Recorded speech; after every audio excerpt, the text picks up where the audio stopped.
दर्शकवृन्द 6 वर्षकै कलिलो उमेरमा बुवा गुमाएकी रोल्पा परिवर्तनकी प्रतिभा मगर उनकी आमा पनि विदेशमा दुःख गर्दैछिन्।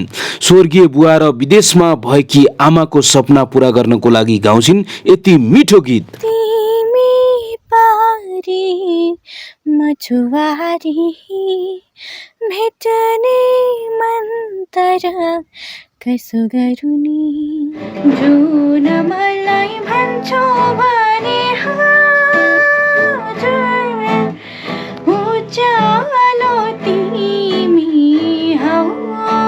दर्शकवृन्द यति बेला हामी रोल्पा जिल्लाको परिवर्तन गाउँपालिका वडा नम्बर 2 को यो राङ्सी जङखुल भन्ने ठाउँमा आएका छौँ, जहाँ चाहिँ निकै नै सम्भावना बोकेको निकै नै क्षमतावान एकजना चेली हुनुहुन्छ, बहिनी प्रतिभा घरती मगर, जसले चाहिँ सानैमा बुवा गुमाउनु भयो। अहिले यिनै बहिनी यो घर परिवारको ऋण तिर्नको लागि आमा दुबईमा हुनुहुन्छ। सँगसँगै एकदमै एउटा बहिनीको महानता, यो सानै उमेरदेखि एउटा घरको जिम्मेवार व्यक्ति, यो घरको पिलर भनेर जिम्मेवार सम्हालिरहनु भएको छ, पढिरहनु भएको छ, घरको काम गर्दै हुनुहुन्छ।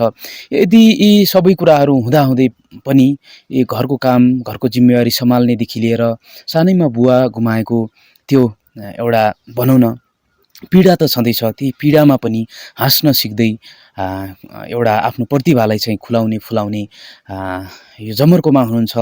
एकदमै निकै नै सम्भावना बोकेको प्रतिभा हुनुहुन्छ। सुरुमा यही परिवर्तन गाउँपालिकाकै हाम्रो आदरणीय झङ्कार बुढा मगरले उहाँको प्रतिभालाई चाहिँ लिनुभएको थियो। त्यही देखिसकेपछि हामीले बारम्बार नानीलाई चाहिँ स्थान दिनुपर्छ भनेर हामी लागिरहेका छौँ। नानीलाई धेरै अगाडि बढाउने हाम्रो पनि साथ समर्थन रहनेछ। त्यसैले हामी आज घरसम्म आइपुगेका छौँ। अहिले नानी एकदम व्यस्त पनि हुनुहुन्छ घरको कामदेखि लिएर पढाइमा। हामी थोरै समय मात्रै मागेका छौँ नानीसँग। नानी नमस्कार है। नमस्कार दाइ। नाम भन्नुहोस् त। प्रतिभा घरती मगर। प्रतिभा मगर है। हजुर। तपाईँको कथा व्यथाहरू धेरै छन् बहिनी, होइन? तपाईँ आफै पनि यो सानै उमेरदेखि एउटा जिम्मेवार बन्न सिक्नु भएको छ। कथा व्यथाहरू हामी सुन्दै जाउँला। सुरुमा गीत सुन्छौँ हजुरको है। तिमी पारी मछुवारी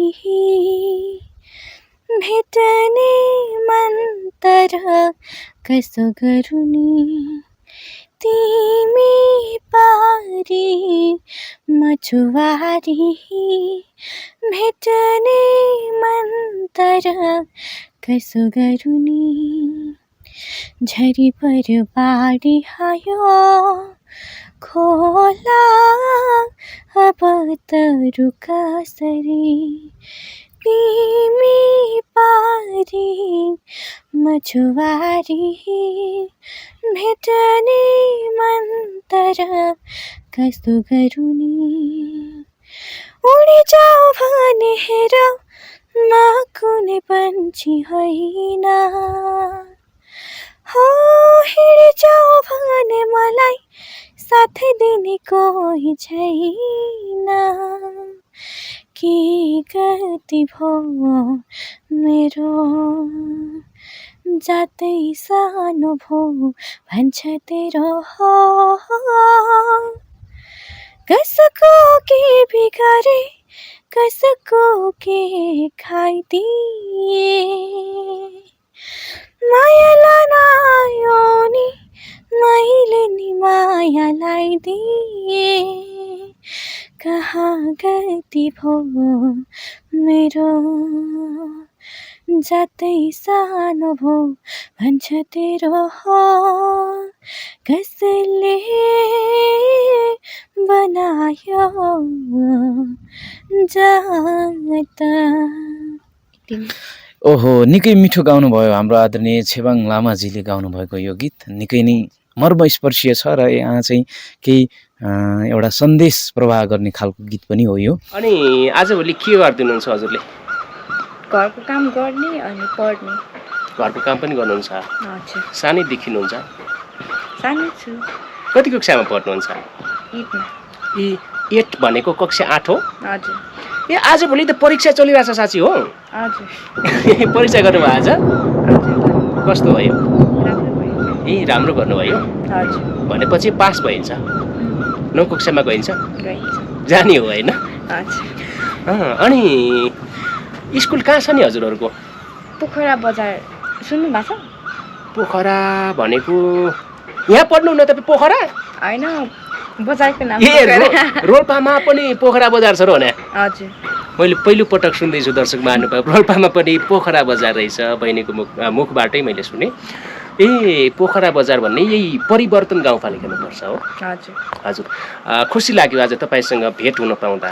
तपाईँको घरमा आज संयोगले आएका छौँ। योभन्दा पहिला हाम्रो साथीहरूले कुरा गर्नुहुन्थ्यो, प्रतिभा भन्ने हुनुहुन्छ, अत्यन्तै मिठो आवाजमा गीत गाउनुहुन्छ भन्नुहुन्थ्यो। दैवको पनि विश्वास रहेन तिम्रो त केही कुरा भो, मुटुमा राखी माया गरेको त्यही मुटु रोप्ने छुरा भो। हो हो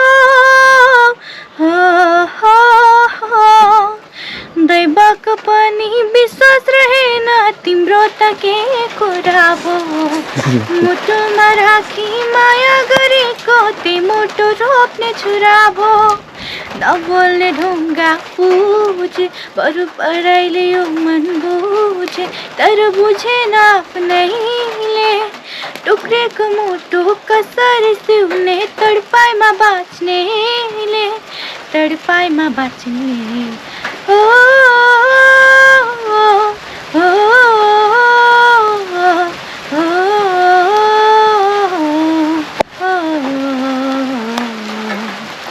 आहा, असाध्यै मिठो आवाजमा गीत गाउनु भएको छ। पानी पनि परिसकेको छ यति बेला भने न्याउलीको आवाज पनि सुन्ने रहेछ। यति बेलाको यो माहौल अत्यन्तै सुमधुर बनेको छ। आजभोलि यो वसन्त ऋतुको पनि आगमन हुँदैछ, नयाँ वर्ष पनि नजिक आउँदैछ। आज यो नयाँ वर्षको यो विशेष समय पनि भनौँ, नयाँ वर्ष लाग्न पनि थोरै समय छ। बहिनीको घरमा आएका छौँ। अनि को हुनुहुन्छ? म त तपाईँको घरमा को हुनुहुन्छ त्यो सोध्नै भुलेछु। बहिनी र म। बहिनी र म मात्र? अरू कोही हुनुहुन्न? बुवा आमा हुनुहुन्न, विदेशमा हुनुहुन्छ मम्मी, अनि बाबा चाहिँ बित्नुहुन्छ। ए आमा चाहिँ विदेशमा हुनुहुन्छ, बुवा चाहिँ बितिसक्नु भएको छ है। भनेपछि दुई बहिनी मात्र घरमा बस्नुहुन्छ? हजुर। यति ठुलो घरमा दुई बहिनी मात्र है। सर क्यामेरा चाहिँ घोस्नुहुन्छ यार। र हामी अन्त्यमा छौँ। बहिनी राम्रो गर्नुहोस्, अझै धेरै प्रयास गर्नुहोस्, मेहनत गर्नुहोस् होइन। हामी त तपाईँको एकदमै उज्जवल भविष्यको कामना गर्छौँ। मैले भनिसकेँ अगाडि पनि, तपाईँले जित्नु नै हामीले जित्नु हो होइन। हामी एउटा भावनात्मक हिसाबले दाजु बहिनीको यो हिसाबले पनि, म दाइ भएको नाताले पनि म बहिनीलाई धेरै धेरै शुभकामना दिन चाहन्छु। भोलिको दिनमा नानीले अगाडि बढिसकेपछि पक्कै पनि हामीलाई याद गर्नुहुनेछ भन्ने चाहिँ जुन हामीले सोचाइराख्दछौँ। र अन्तिममा के भन्नुहुन्छ बहिनी? तपाईँको यो भिडियो हेर्ने आदरणीय दर्शक महानुभावहरू, भगवान रूपी जो हुनुहुन्छ, तपाईँको भिडियो सेयर गर्नुहुन्छ, कमेन्ट गर्नुहुन्छ, उहाँहरूलाई के भन्न मन छ? सबैजनाले आफ्नो छोरी सम्झेर भिडियो सेयर गरिदिनु होला र कमेन्टमा मलाई मेरो आवाजको बारेमा सल्लाह सुझाव दिनु होला, अनि सकेसम्म सेयर गरिदिनु होला, यही भन्न चाहन्छु। अझ मेहनत गर्नुहुन्छ होइन। हुन्छ नानु, यति बेला हामी छुट्टिन्छौँ तपाईँसँग है। फेरि पनि हामी समय मिलेको खण्डमा तपाईँको प्रतिभालाई सेयर गर्ने समय मिल्नेछ भन्दै अहिलेको बसाइबाट बिदा हुन्छौँ है। नमस्कार।